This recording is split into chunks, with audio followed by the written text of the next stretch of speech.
ঝুলিতে রয়েছে অলিম্পিক্সের দুটি পদক এবং সঙ্গে একাধিক ইভেন্টেও এসেছে তার সাফল্য। এবার নীরজ চোপড়ার মুকুটে যুক্ত হয়েছে আরও এক নতুন পালক।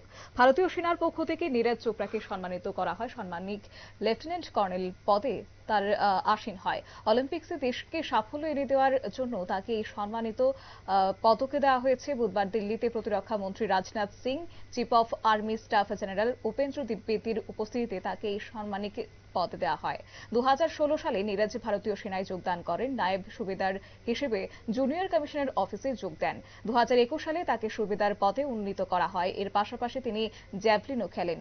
জ্যাভলিনে তিনি প্রথম বড় সাফল্য পান। 2020 সালে টোকিও অলিম্পিক্সে সোনা জিতেন এবং এরপর 2022 সালে তাকে ভারতীয় সেনার পক্ষ থেকে পরম বিশিষ্ট সেবা মডেল দেওয়া হয়। নিজের ঝুলিতে রয়েছে অর্জুন পুরস্কার। 2018 সালে তিনি অর্জুন পুরস্কার পান। 2021 সালে তিনি খেল রত্ন পান। এবার পদ্মশ্রী পাওয়ার অন্যতম দাবিদার তিনি। নিয়ে নিচ্ছি ছোট্ট একটি বিজ্ঞাপন বিরতি, সঙ্গে থাকুন।